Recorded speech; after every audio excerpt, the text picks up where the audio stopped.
And hello guys and welcome back to my YouTube channel mga kapatid.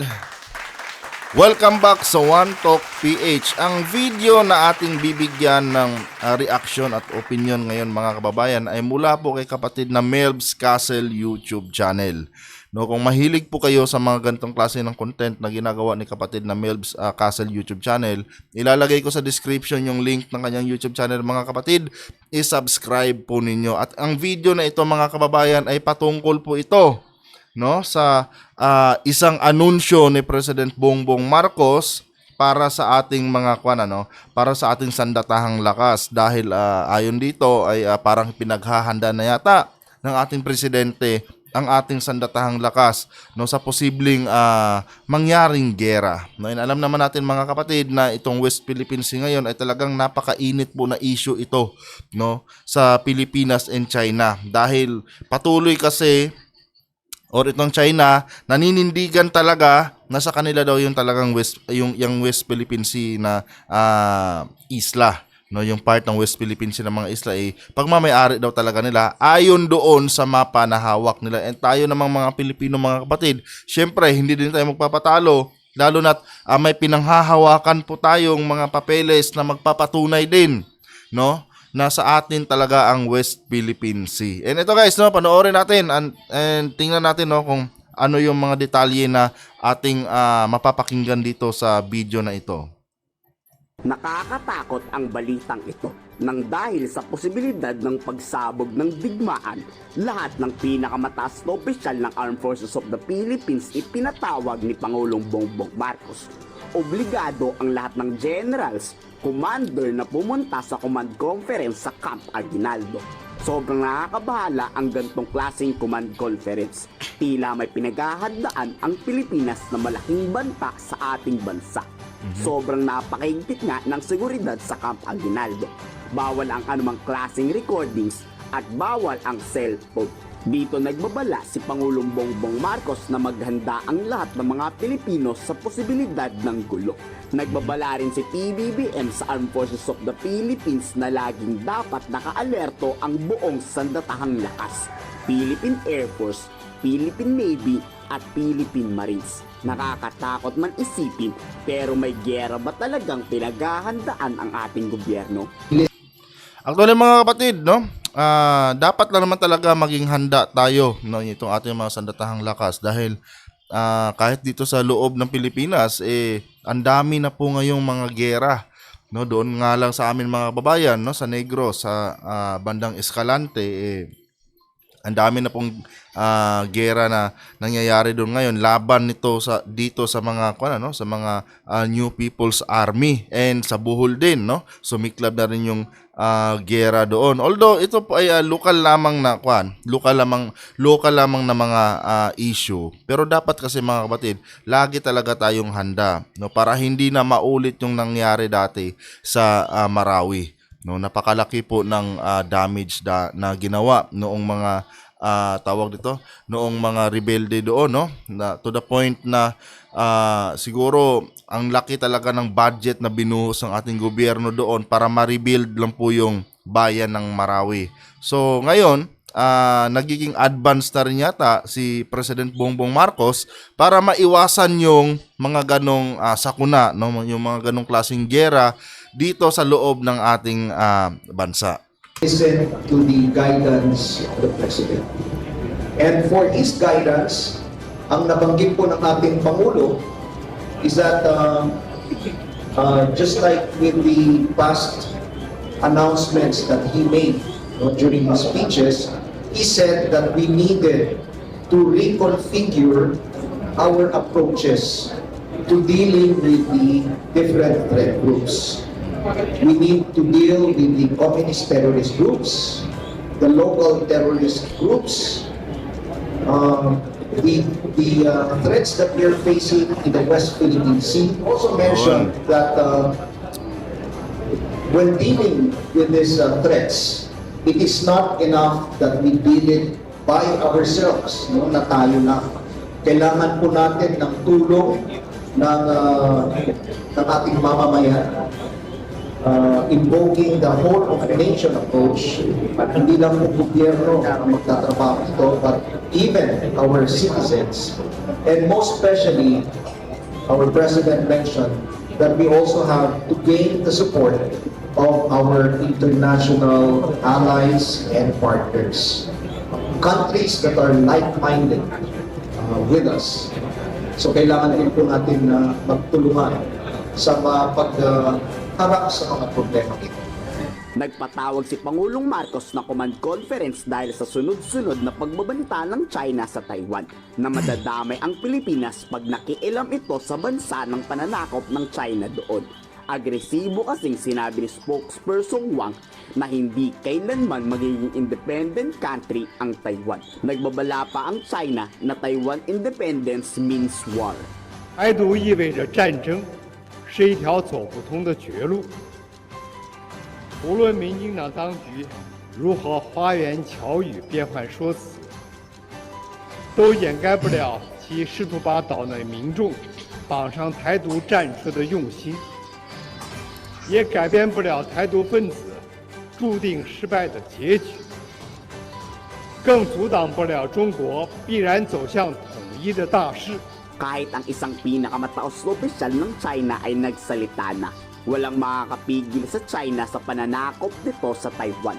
Taiwan is not a country dahil itinuturing lang tong probinsya ng China. Gantong-ganto rin yung nag-viral noon na Philippines is a province of China. Hindi posibleng mangyari yan, ano? Kasi yun, 'di ba?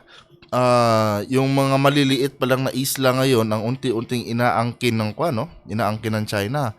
And yun na mga kababayan, no? Ito po yung sinabi ko doon sa previous vlog ko na kung saan itong mga Chinese mga kapatid, unti-unti na po silang nagkakaroon ngayon ng mga ari-arian dito sa Pilipinas.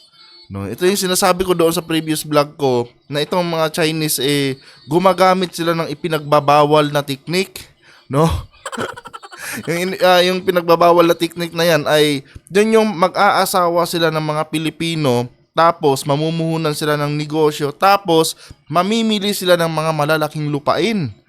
Yun po yung ginagawa ng mga Chinese ngayon mga kababayan. I know yung iba sa inyo siguro hindi ito napapansin, pero ako kasi mga kapatid, marami na rin kasi akong napuntahang mga probinsya at doon ko na napansin, no? Napagtanto ko rin sa isip ko na bakit kaya bawat probinsya halos nakatayong mall doon, yung mga malalaking mall pagmamay-ari na ng mga Chinese, no? Magugulat ka na lang, napakaliit lang na tindahan nito dati pero ngayon may sarili ng mall, no?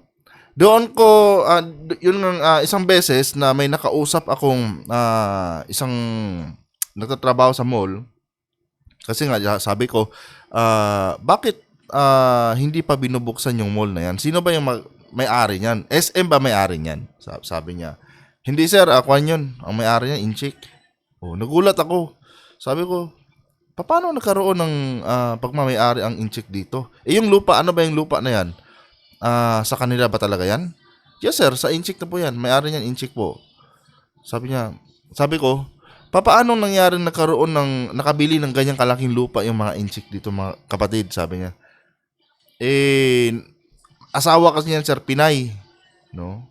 Tapos pinapangalan nila sa kanilang mga asawa yung lupa, no? So yung ginagawa ng mga Inchik sir, bibili sila ng mga ari-arian, tapos papatayuan ng mga factory, papatayuan ng mga grocery store nila, mga mall nila, no? Yun yung pinagbabawal na technique na tinatawag, sir. So, doon pala mga kababayan, no? Na-realize ko na, oo nga, no? Pwede pala mangyari yun, no? Magkaasawa ka, tapos ipapangalan mo lang doon sa asawa mo yung lupa. No? Tapos, syempre, ikaw mamumuhunan. Sa'yo, technically, sa'yo talaga yan. Syempre, itong Pinay naman, di ba?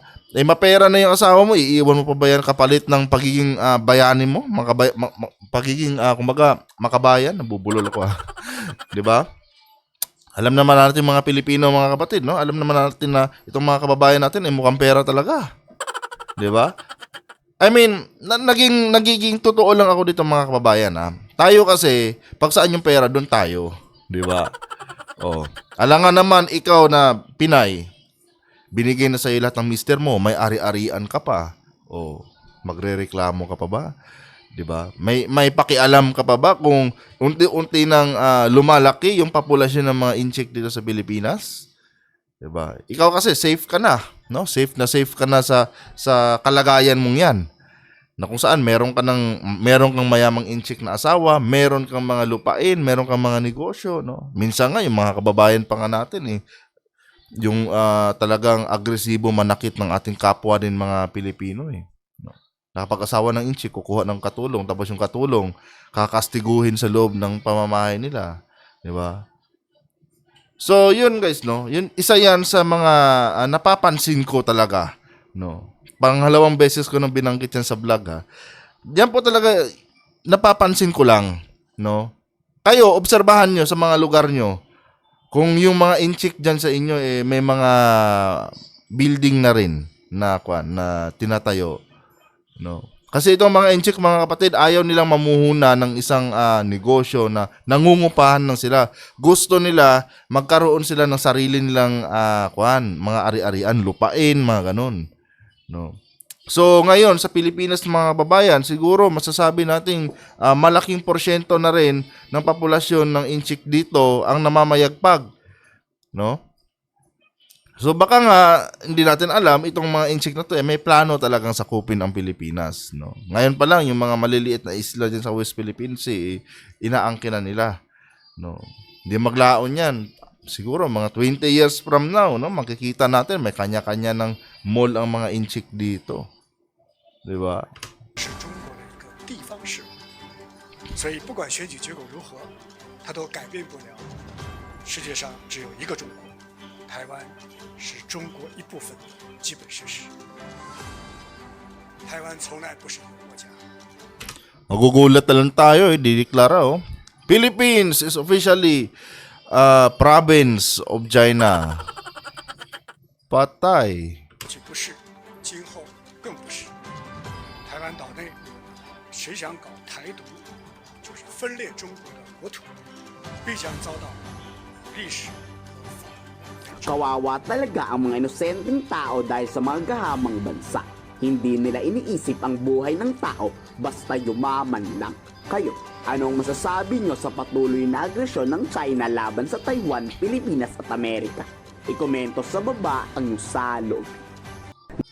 So yan mga kapatid, Melbs Castle YouTube channel. No? I-plug ko lang yung kanyang YouTube channel mga kapatid dahil itong video na ating nire-react ngayon at binibigyan ng reaksyon ay galing po ito sa ating kapwa YouTuber na si kapatid na Melbs Castle YouTube channel. Suportahan nyo po guys, no? Kung gusto nyo maging advance sa mga balita, i-subscribe nyo po ang YouTube channel ni kapatid na Melbs Castle YouTube channel. No? So, final thoughts ko dito mga kapatid, no, sa itong balita na ito.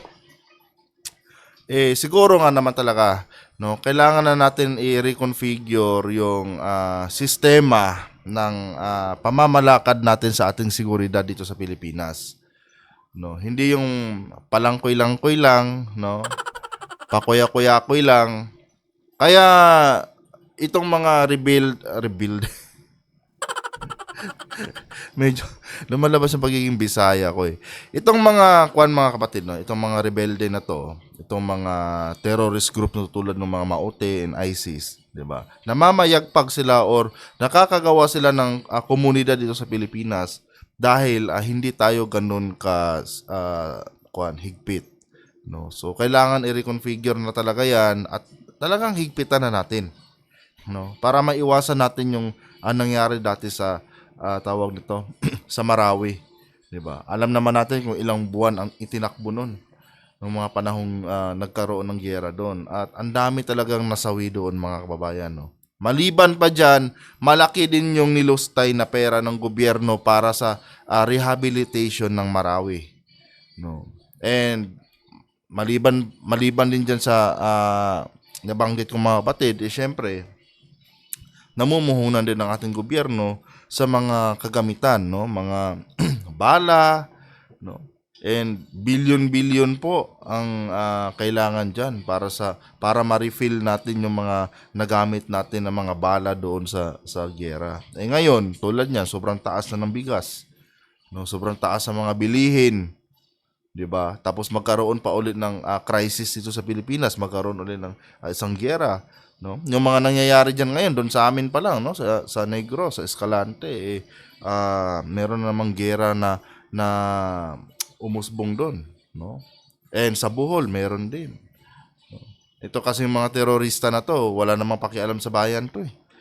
No? Ang sa kanila lang manggulo, sapat na sa kanila makapanghuthot ng pera sa gobyerno. Yun naman talaga yung isa sa adhikain ng mga yan. No? Yun lang naman ang concern ng mga yan, yung mabusog din yung kanilang mga bulsa. 'Di ba? So dapat lang na gawin ni BBM yan, ni President Bongbong Marcos, no?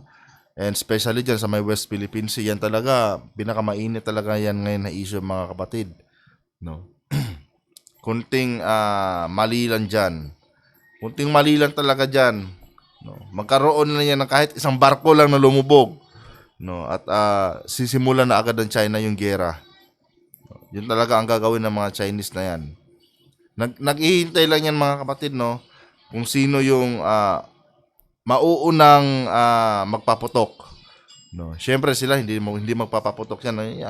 Ina-anticipate din ng China yan na pag kami nauna, baka mamaya niyan bigla na lang kaming atakihin ng mga kaalyado ng Pilipinas, no? Pero once ang Pilipinas, mga kapatid, gumamit ng dahas dyan sa may West Philippine Sea, panigurado yan, katakot-takot na giyera ang gagawin ng mga Chinese na yan, no. Lalo na ngayon itong ating presidente nakikipagkaibigan din dyan sa bagong halal na presidente ng China, no? At minsan na tayong pinasaringan, mga kababayan, ng taga-China, no? Winarningan na tayo ng China nung nakaraan, no? Nung bumati lang ang ating presidente sa bagong halal nilang presidente dyan sa Taiwan, no? Winarningan na tayo ng China. Yun po yung isa sa nakakabahala. Kumbaga, para bang gustong palabasin ng China na, magdahan-dahan kayo. Baka gusto nyo mapulbos yung mga isla nyo. Di ba? Yun yung ibig sabihin nun. Sinabihan niya ang ating presidente na dapat to yata mag-research, no? At wag nang mangkialam, no? Wag daw makipaglaro ng apoy. Dahil baka yan pa yung dahilan, no, na magkaroon ng giyera, yung sabi. Sinabihan yung presidente natin. Anyway guys, hanggang dito na lang yung video natin, no?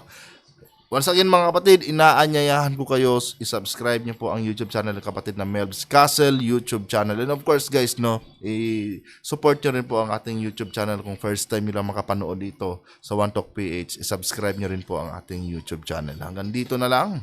Adios.